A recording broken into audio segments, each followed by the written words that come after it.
Good evening and welcome to tonight's program. My name is Matt Abbott and I am the Director of Government and Diplomatic Programs at the Chicago Council on Global Affairs. Thank you all for joining us this evening, and thank you especially to our members here tonight. I would also like to thank our partners on this program, the East Asia Institute and the Ministry of Foreign Affairs of the Republic of Korea. We appreciate your generous support to make this program possible. And a special thanks to Consul General Lee and his wonderful team at the Korean Consulate here in Chicago.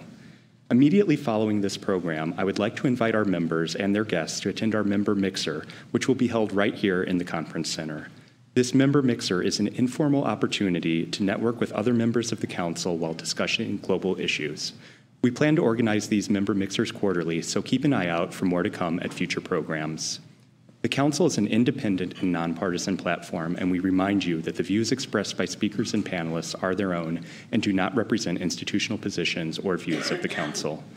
We would also like you to please silence your phones, but not your voices. This event is on the record, we are live streaming, and we welcome your social media participation. During the question and answer portion of the event, we will be taking audience questions from both in the room and online at chi.cnf.io.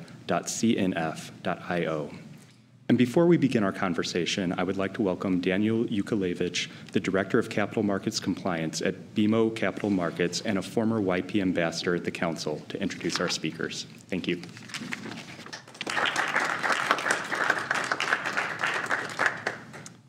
Hi, everyone. Thank you, Matt. It's a pleasure to introduce our speakers for this evening's program. As one of the participants in this year's U.S.-Korea Next Gen study mission, I actually had the opportunity to travel to South Korea, where we met with local policy think tanks and leaders in government, finance, and journalism. I did this as part of my role with the YP Network and the Chicago Council. The trip was a great opportunity to witness firsthand the importance of the relationship between the United States and South Korea. So I'm looking forward to a robust conversation with our panelists this evening, and I wanted to first share some of their biographical information with you before we begin. So with us here, Ha Young-sun is the chairman of the Board of Trustees at East Asia Institute, and he's a professor of the Department of Political Science and International Relations at Seoul National University. He currently serves as a member of the Senior Advisory Group for the Inter-Korean Summit Talks Preparation Committee. We also have Lee Jae-min, who's a professor of law at Seoul National University School of Law, whose major areas of teaching and research include public international law and international economic law. Lee regularly advises the Korean government on legal matters, evidently, and he has served as the Korean Ministry of Foreign Affairs as a Foreign Service officer, including the posts of Deputy Director of the Treaties Division and the North American Trade Division. We also have Lee Sang-hyun, who's a Senior Research Fellow at the Sejong Institute, and he's the President of the Korea Nuclear Policy Society. Lee has previously served as a Research Fellow at the Korean Institute for International Studies, the Korean Institute for Defense Analysis, and as a policy advisor for the Ministry of Foreign Affairs, the Ministry of National Unification, and the Ministry of National Defense. A lot of ministries there. And finally, our moderator, Cecile Shea, is currently a non-resident senior fellow of global security and diplomacy at the Chicago Council. Cecile served as a U.S. diplomat for over 2 decades, including as a political advisor to the U.S. Marine Corps, Forces Pacific, as a press attaché and media analysis chief at the U.S. Embassy in Tokyo, the senior policy officer at the U.S. Embassy in Islamabad, and the vice consul in Chiang Mai, Thailand. So thank you, everyone, in coming, and join me in welcoming our speakers. Very much. Good evening. Welcome to all of you. Welcome to some of the members of the Diplomatic Corps who I've seen scattered throughout here. A very warm welcome to you. 2 quick announcements. First of all, Daniel is an excellent example of the fine young people who are participating in our Young Professionals program. If you are a young professional or if you know someone who enjoys being around smart people, talking and learning about the most important issues of our day, please refer them to our Young Professionals program. Second, today is Giving Tuesday. If you've already given to the council, thank you very much. Your gifts and support allow us to continue our important work, both convening and also educating people about the existential issues facing our country and our planet these days. There's still time. I understand the website was down for a little while this morning, so when you go home, you can still give money, or you can join after today's session if you are not already a member of the council. So thank you. Before we get underway, I understand that one of our participating organizations today, one of our partners today, that has some opening remarks for us. Chairman Ha, on behalf of EAI, please go ahead and give us your remarks. Thank you. Good evening. Welcome to the public session on the denuclearization of North Korea. I'm Young-Sun Ha, Chairman of East Asia Institute. Tonight's discussion will be co-hosted by the East Asia Institute and the Chicago Council on Global Affairs. After two unsuccessful efforts of 1994 Geneva Basic Agreement and 2005 Beijing Six-Party Talks joint statement for the denuclearization of North Korea, we are now making third efforts to solve this issue. In comparison with a sixth nuclear bomb test and two ICBM launches in the previous year, this year we have held 3 inter-Korean summits and the first U.S.-North Korea summit. In addition, there will be possibly North Korea's Chairman Kim Jong-un's visit to Seoul and the second U.S.-North Korea summit. In spite of these possible signals, positive signals, it is too early to pop up champagne for the denuclearization of North Korea. To reach successfully the finish line of North Korea's denuclearization, there are several stumbling blocks we should overcome. First of all, the potential gap between North Korea's phased and synchronized approaches and the U.S. version of complete denuclearization approaches should be narrowed down. Second, North Korea's demand of security guarantee as in compensation of denuclearization cannot be easily ensured from the perspective of North Korea. Third, policy coordination of ROK and the United States on the complex implementation of sanctions, deterrence, and engagement should be successfully pursued. In that sense, it can be credited that the newly established working group set up by Seoul and Washington on Pyongyang denuclearization initiated a sanction lift for Inter-Korean Railway Project survey. Fourth, in spite of strategic competition between the United States and China, the positive role of China for the North Korea's denuclearization should be maintained. And the final goal of North Korea's denuclearization should be internally driven in the evolutionary process. Tonight's public discussion on these difficult questions will hopefully deepen our understanding of the current issue and will contribute to designing a new approaches to North Korea's denuclearization. Thank you. Thank you very much. So, President Trump reportedly will be meeting with the leader of South Korea on the margins of the G20 later this week down in Buenos Aires. I wonder if you two, and then the chairman, I think, well, I'm sure will chime in if he has anything to add. I wonder if Dr. Lee and Professor Lee could pretend for a moment that they are briefing the president on what he needs to know about the Korean Peninsula. And need to keep it short. I will not comment beyond that, but let's, what does the president need to know about the Korean Peninsula, about South Korea, about North Korea going into his meeting this weekend? So which one of you would like to start? Okay. Well, first of all, North Korea is not an easy partner for negotiate. I think he's finding that out. Yeah. Think about North Korean nuclear issue. It began early 1990s. It's almost a 30 years old problem. So even though Trump, Kim had a historic summit, I don't believe they will easily find a solution for the nuclear problem. Already, two Koreas had 3 summits, and sooner or later, Kim Jong-un will visit South Korea. And Trump, Kim also will meet again. But think about what happened after that.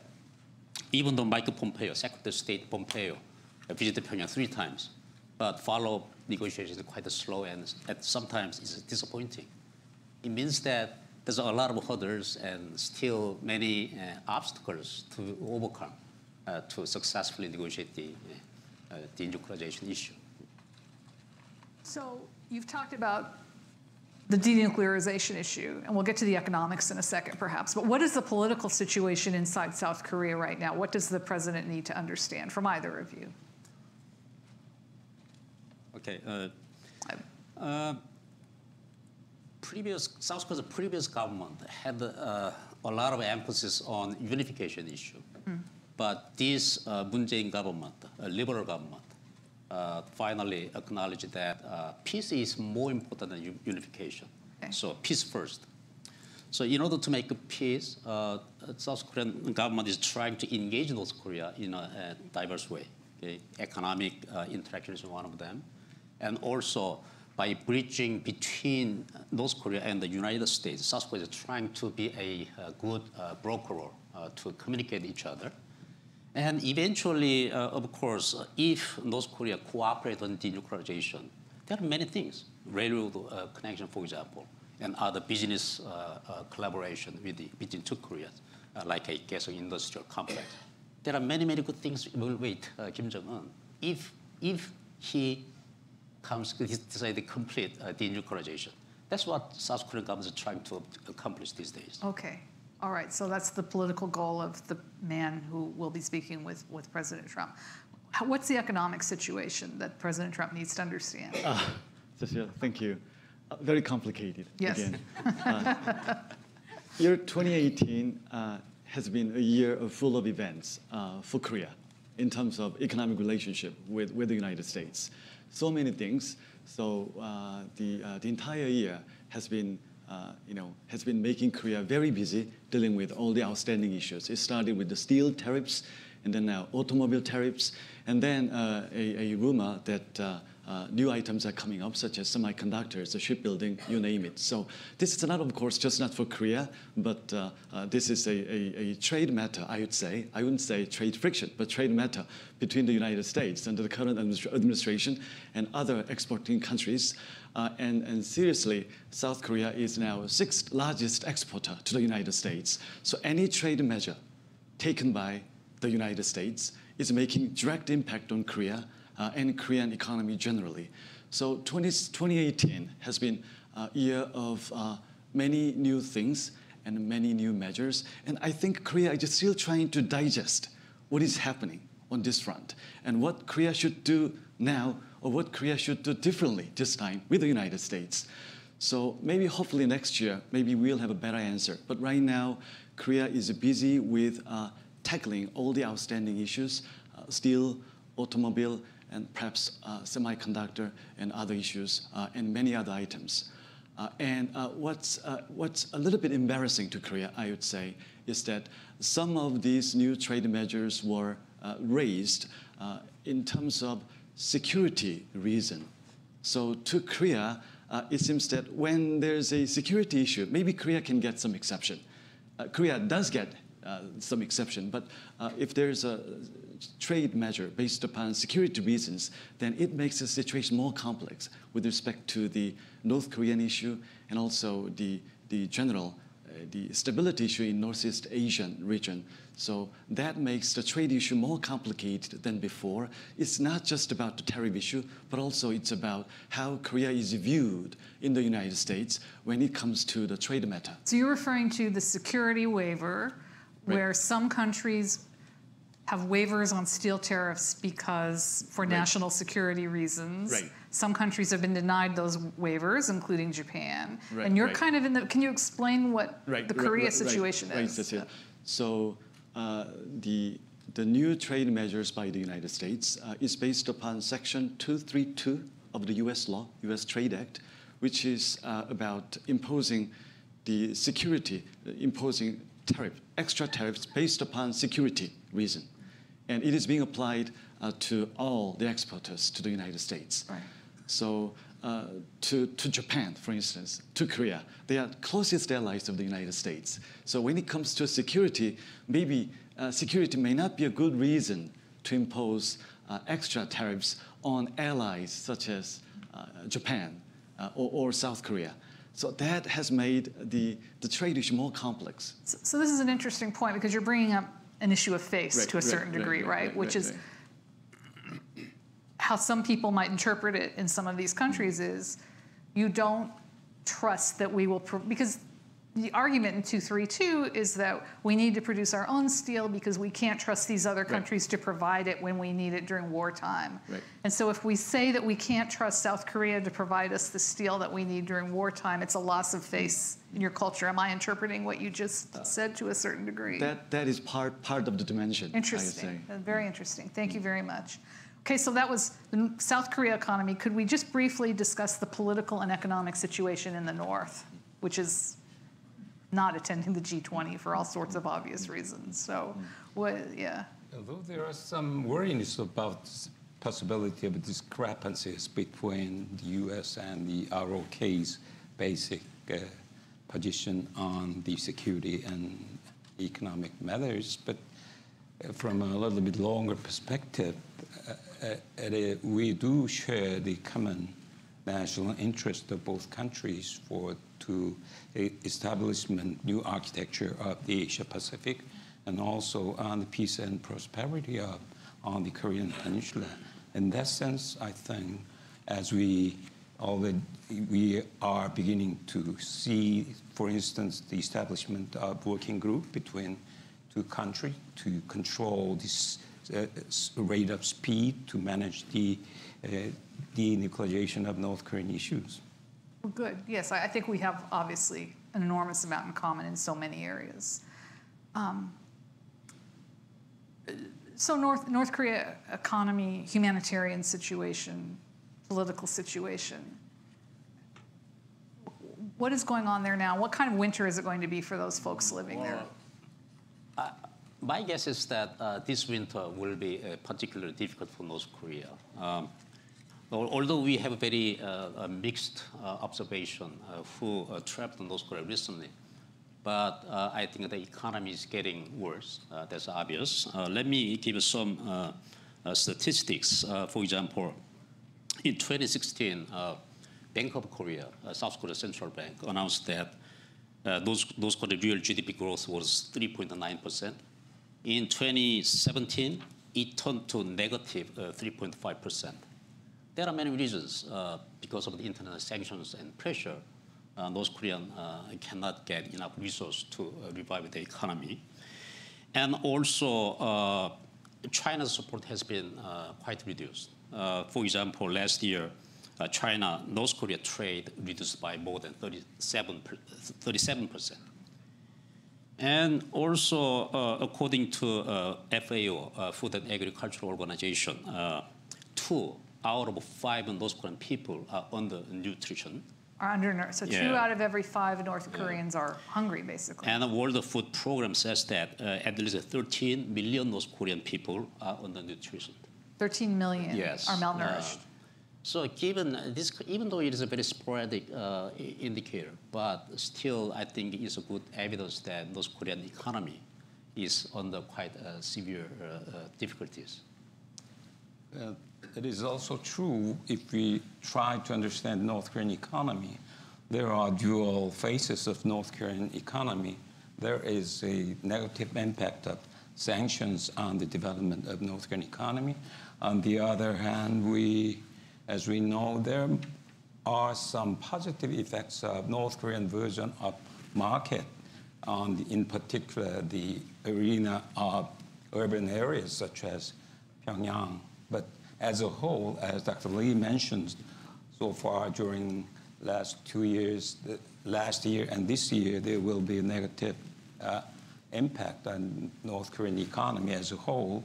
And we are now waiting for what will be the result of next year's economy. That will be one of the crucial factors we will consider to forecast the future of inter-Korean relations and several other relations between North Korea and other major countries in the region.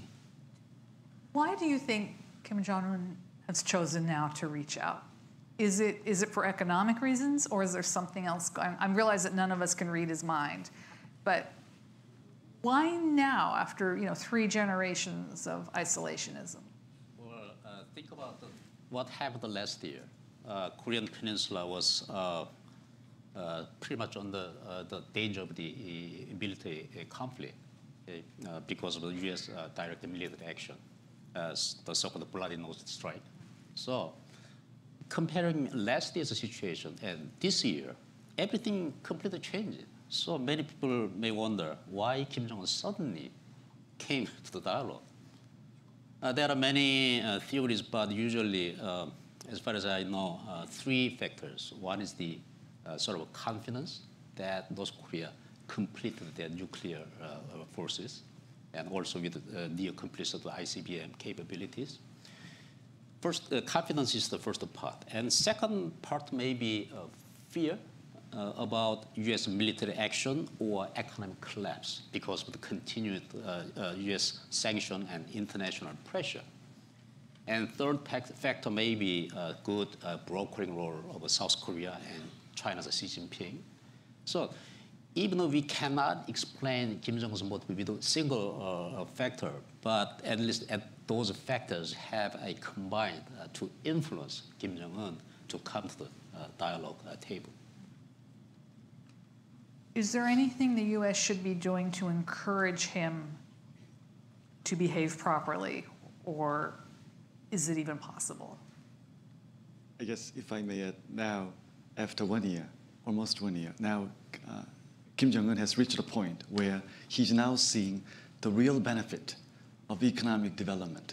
So maybe he started for fear or for confidence, but now he has reached a point that when he actually does something that satisfies the United States and South Korea, there will be some tangible benefit, economic development from the United States, support from the United States, and massive support from South Korea and other countries. So that now may be some real benefit that is lying in front of his diplomatic path.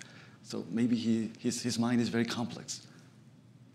If you look back to history of managing North Korean problems, there was the period of the focusing on the mainly pressure, and other times there were the period of mainly engagement for North Korea to go the other way of developing nuclear weapons. But it seems that we are now entering the period of complex combination of pressure and engagement. That might be the current situation, how we can successfully combine those 2 basic incentives and disincentives for North Korea to pursue another new, their own way of new strategy of surviving 21st century, I guess. Can any of those pressures lead to an improvement in the human rights situation in the North, which is dire? I mean, millions of people in prisons, political prisoners, multi-generations, horrendous famines over the last 20 years, just unbelievable situations, particularly for people in the rural areas, as the chairman was pointing out. Is there anything that we Americans can do to help those poor people? Well, it will not be easy because, first of all, we do not have much access inside North Korea. So even though we all understand that human rights situation is quite a difficult part in North Korean policy and society, and we don't have any direct method to cure that.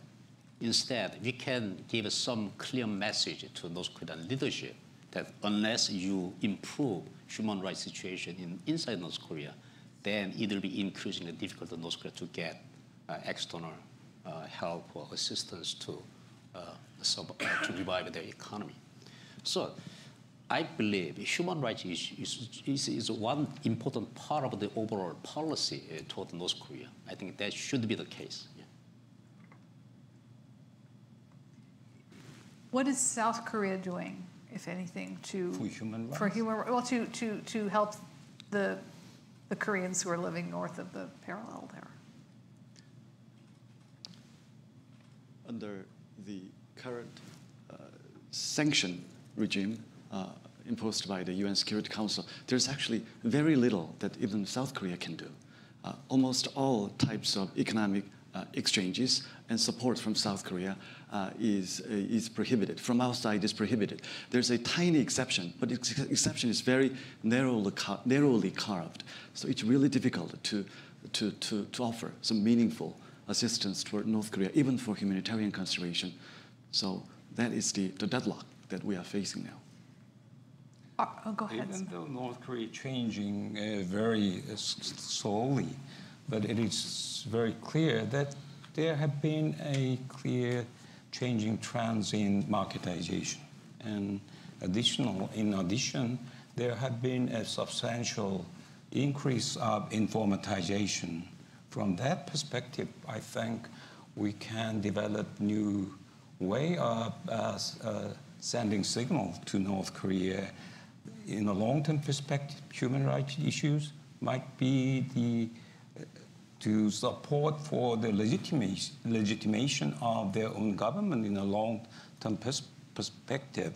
In a short-term perspective, human rights issues might be cannot go with the current little bit authoritarian government, but in a long-term perspective, we can do something. How we can use the new way of changing our marketization and informatization in a long-term perspective. I think when I use the term of evolutionary changes in political situation, that might be crucial. Thank you. U.S. has 5 security allies in Asia. The 2 with the largest, most modern militaries happen to be South Korea and Japan. The U.S. has 28,000 troops stationed in South Korea. We have 57 or 58,000 troops stationed in Japan. And it is not a secret that it is enormously frustrating to the U.S. military that they have such difficulty putting together trilateral exercises that would involve South Korea, Japan, and the United States. And it's equally frustrating to American political figures that the tensions between the 2 countries prevent us from being able to cooperate trilaterally. What is your take on that South Korea-Japan relationship right now? And is there a chance it might start to move forward in a more helpful way?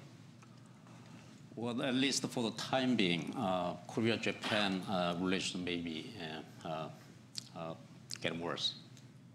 You know why? Because of the historical issues. And recently, during the colonial era, the forced labor of South Koreans to the Japanese industry. South Korean Supreme Court ruled that that's illegal. Okay? Even though between when 1965, Korea and Japan normalized diplomatic relations, Japan provided some lump sum money as a compensation. So Japan believes all those historical issues has been solved by that. But in Korea, some people and even some political parties believe that there is something is not completely resolved. So this is kind of a gap in historical perception. So how can we cure that? We don't have any easy answer in the short-term period. So eventually, I would say, even though it is difficult, both South Korean and Japanese government should continue to dialogue to narrow the gap in that historical emotion or historical perception of what happened in the past history. So because of that, we all know that both US, Japan, Korea share the same democracy and market economy and rule of law. So it's quite natural that three nations should develop security cooperation and other issues. But as you see, I'm also a little bit disappointed by that kind of a historical issue make some obstacle to trilateral cooperation. Interesting. Thank you. Anything to add? Well, so just to follow up, Japan and South Korea relationship is now, turning into a very challenging period, if I could put it that way. It has been difficult for the past several years, but it's now becoming more challenging than before. And again, this has been triggered by the last month, the decision from the Korean Supreme Court, which is providing interpretation of the 1965 Korea-Japan Basic Relations Treaty, which is still very controversial after 60 years. And this is, again, opening up the old wound, old differences between the two countries and bringing the relationship back to the long time ago. And it's really difficult I think, for two governments to try to settle the problem, because two governments must be aware of how their domestic constituents are reacting to the recent developments.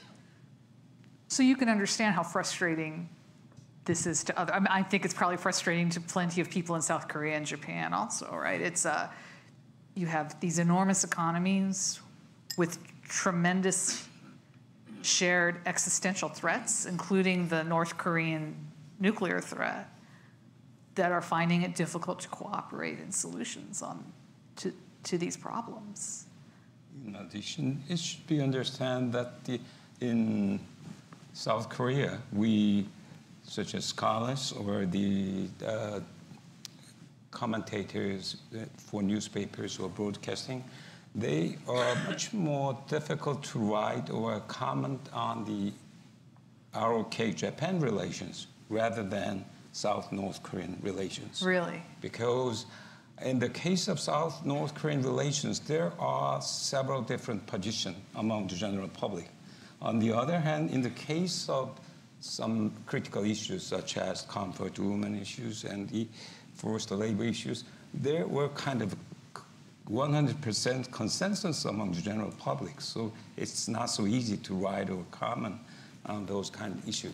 In spite of that, well, it is also true we three countries are sharing the basic security and economic interest for the peace and prosperity and the Asia Pacific, and also in those regions.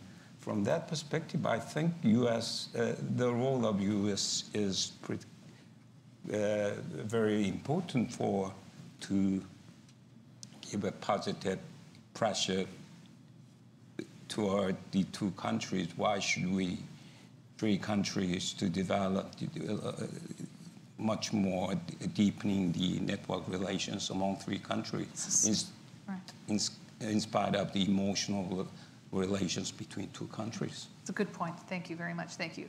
Okay, so Japan's the second largest, I guess it's now the third largest economy in the world. Let's talk about the second largest economy in the world now, which is China.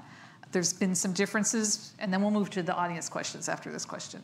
There's been some pretty significant differences between the U.S. and South Korea in how to approach China, and these have come to the fore over the last 2 to 3 years. Can you talk about some of those differences and how you think they might affect the relationship between the U.S. and the Republic of Korea? Well, obviously, South Korea's geopolitical location is quite different from the U.S. Yes, you're a little closer. Yeah, the U.S. is too far away across the Pacific. But China is just our neighbor, and also China supports North Korean regime. And as you see, even though South Korea is a military partner of the United States, social economic relationship between China and South Korea quite huge, I say. So even though South Korea tried to make a very balanced or good relationship with both US and China, some political issues, like for example, conflict about North Korean nuclear issue, it makes the South Korean position very uneasy and Could you say that one more time? What's the...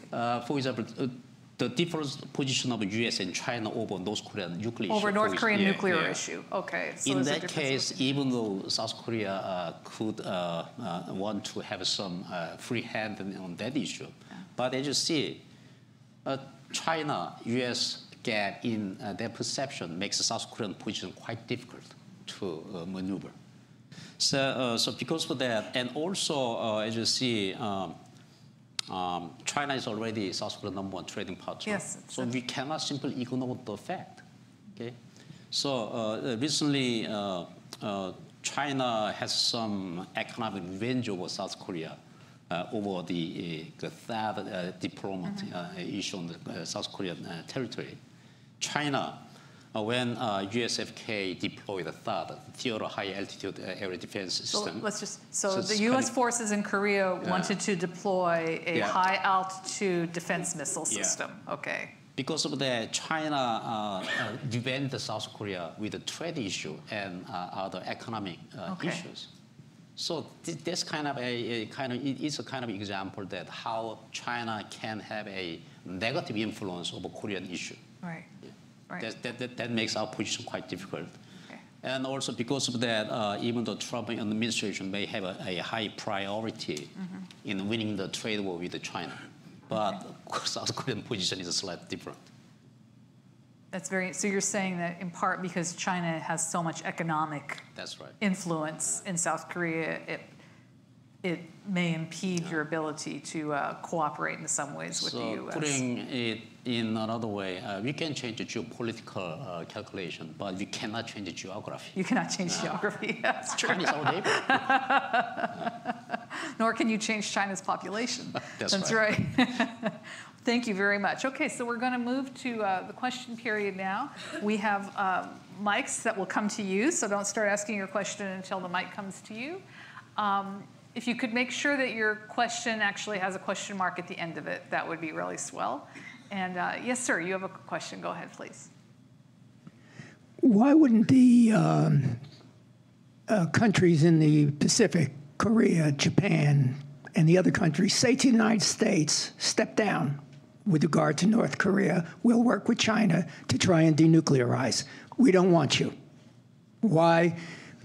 As you said, we're far away. So why hasn't that been a position is we can solve this problem without you?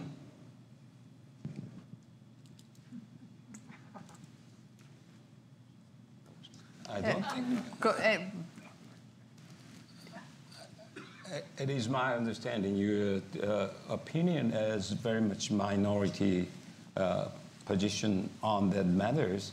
Most of the general public in South Korea, even China, they consider that when we try to solve the North Korean nuclear issues, it is inevitable for us to give the United States a crucial role. Further than that, even the North Korea consider that the United States, the primary partner, to have discussions on how they can successfully solve this kind of denuclearization of North Korea and peace process on the Korean Peninsula. In that matter, I don't think, it is not the majority opinion. The United States cannot do the major role to solve such kind of critical issues of denuclearization of North Korea. So what I hear you saying is the U.S. is the essential power on this issue there. Well, at least according to North Korean rhetoric, they always say that they developed a nuclear weapon because of the U.S. hostile policy toward North Korea.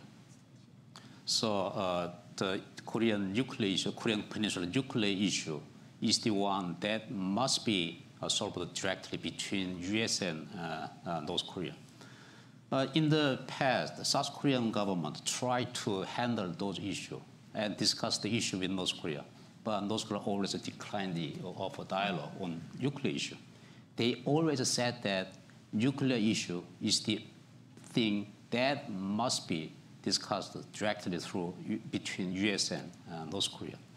And also, because China's role is quite important, even though South Korea and Japan try to handle North Korean nuclear issue, what's the effect of that? When China in behind, they continue to give some assistance, economic assistance, and some kind of a protection role to North Korea. So it's kind of a North Korean issue, even though it is a Korean Peninsula problem, it is already pretty much international issue. United States is a key player. China is another one, like that.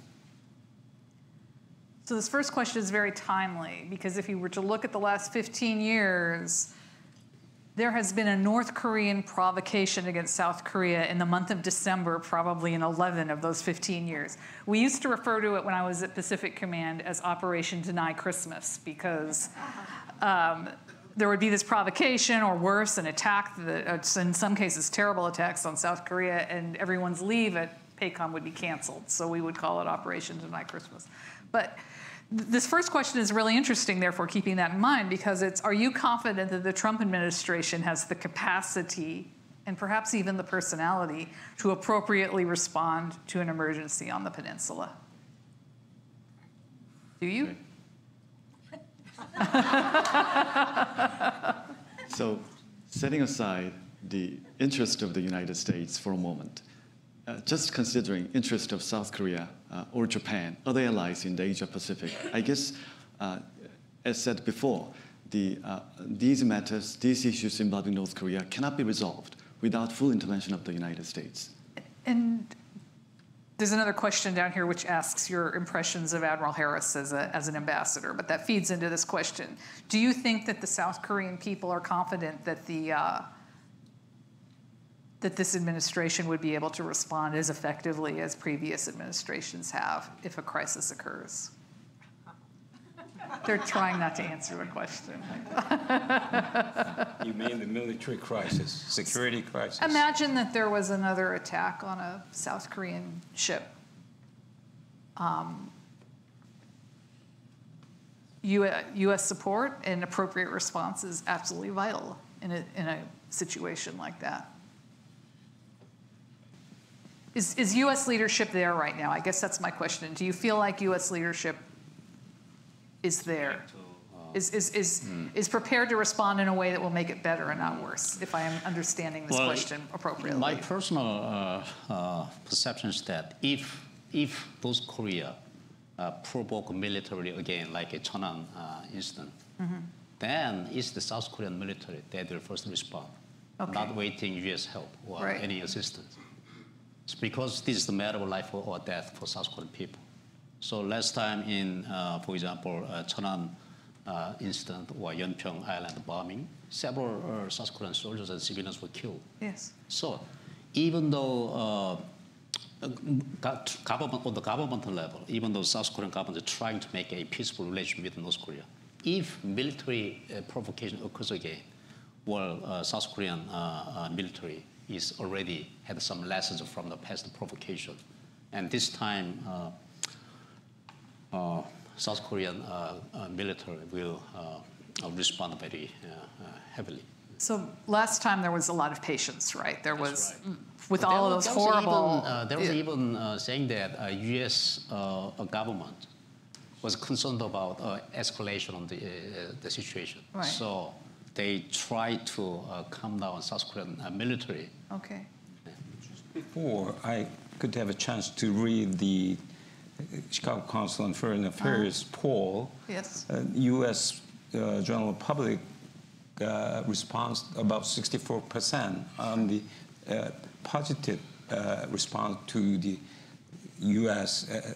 direct response to the potential North Korean threat. It means the all-time high.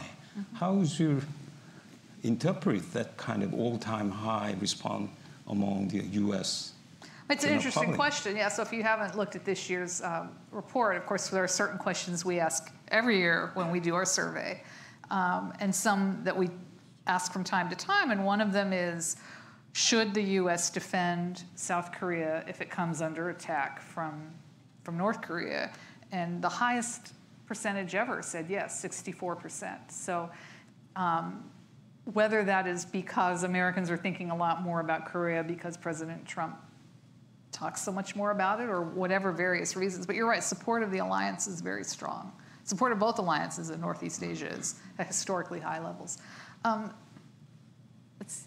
Yes, sir. Mr. Ambassador. Sorry, I'm the Japanese Consul General. He's hiding in the back row. So I feel rather reluctantly to take this microphone. But first of all, what I want to stress is that trilateral cooperation is very, very important facing this situation in North Korea. So the bilateral relations between Japan and Korea shouldn't affect the trilateral cooperation, which is much required under the circumstances. So this is the basic point. But having said that, I think I should point out one thing about this Supreme Court decision, as well as the comfort women situation, because both of issues are already mentioned and discussed by Cecilia and the panelists. So Mr. Lee talked about this lingering emotion related to the situation, the issue in the past between Japan and Korea. But I would say that having this lingering emotion relation to the issue in the past is one thing, but legal settlement between the two governments, which we have done on both issues, is quite another. So in the case of 1965 treaty, the normalization treaty between Japan and the ROK, so the agreement clearly stipulates that all the issues related to claim on the property have been resolved, full stop. So with this agreement, we provided economic cooperation financing to you and grant money to you. So this Supreme Court decision is actually undermining or overruling what has been taken care of by the bilateral agreement between two countries in 1965.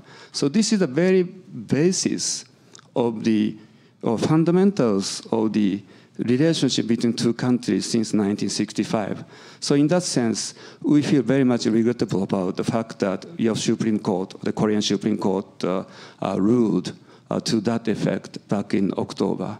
And also this comfort of women situation issue, we came to agreement in December 2015.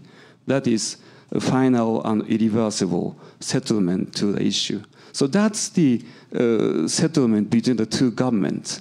So whether there is a continuing, lingering sentiment among Korean people related to the past issues with Japan is quite another. It's different from what we have reached between governments, particularly through legal settlement. I think this is something I really wanted to point out here. So I want to repeat that trilateral cooperation is very important. I think what you all are witnessing is that there's the legal side, then there's the emotional side, and it's going to be difficult. Do we have another? Sir, you've had your hand up for a while in the gray sweater there. Thank you. Could you comment on how the South Korean people, not the politicians, saw the meeting of Trump with Kim Jong-un? You know, what it accomplished, what gaps it had, was it useful or not? Again, the people of South Korea, not just the politicians.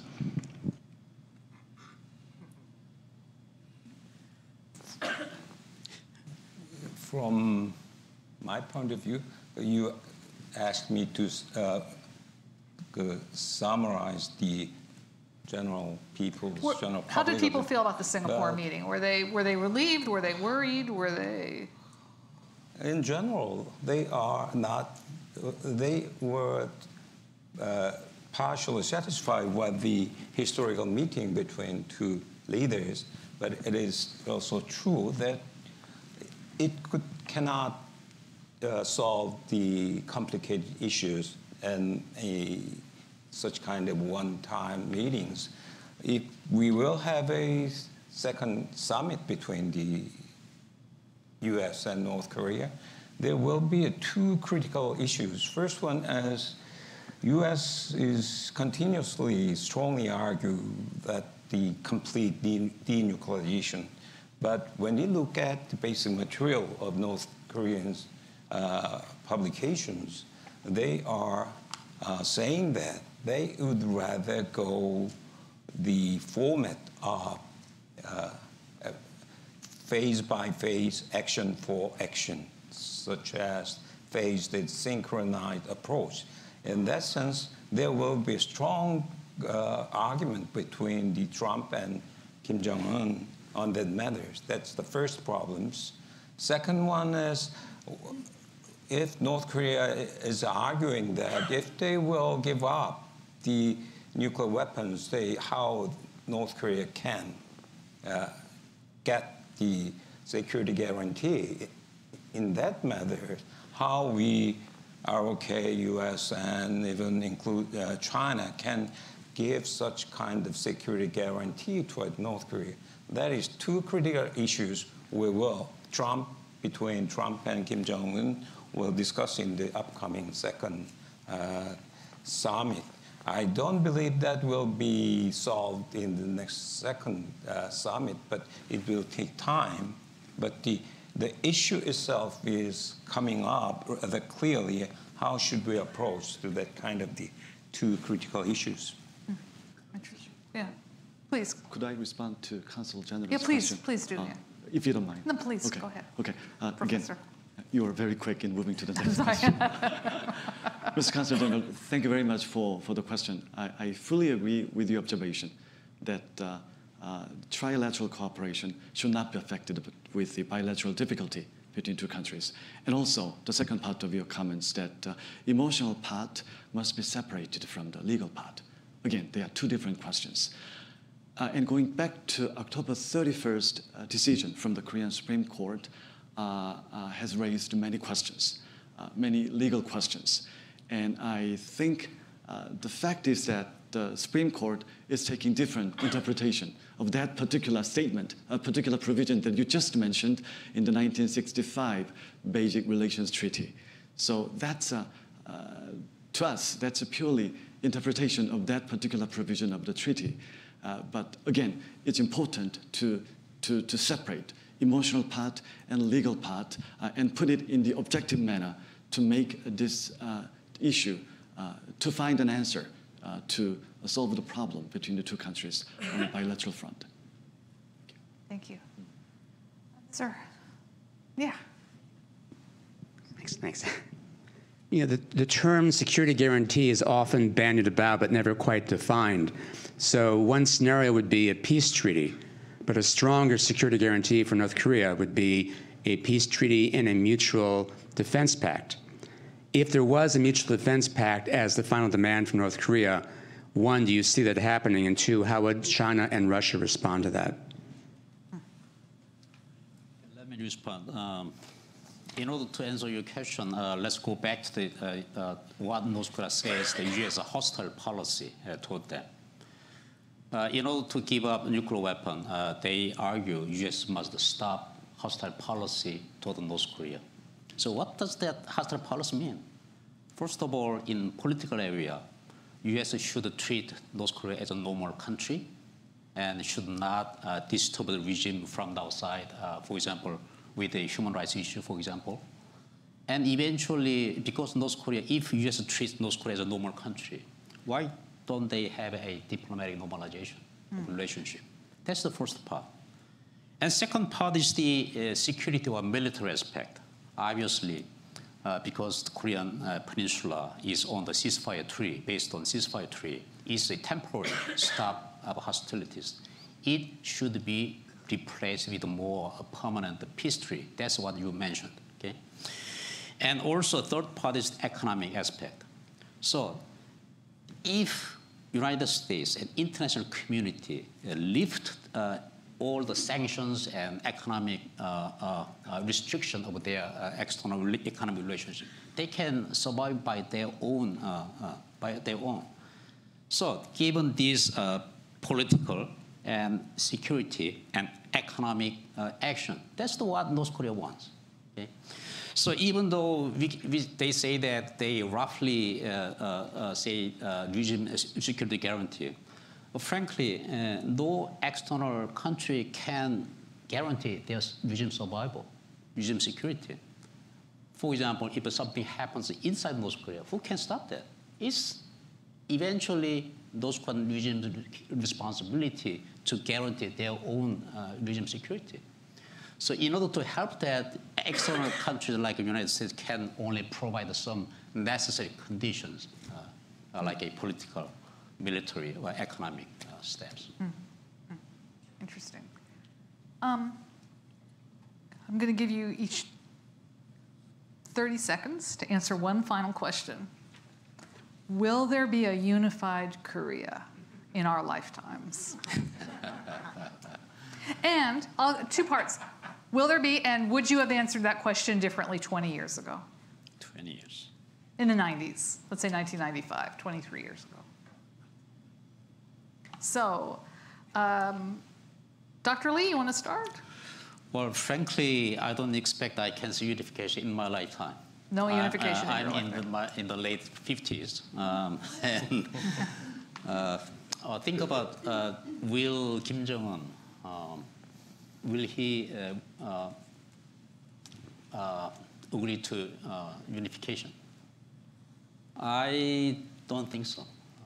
Perhaps as long as he lives, he will continue to rule North Korea as a leader.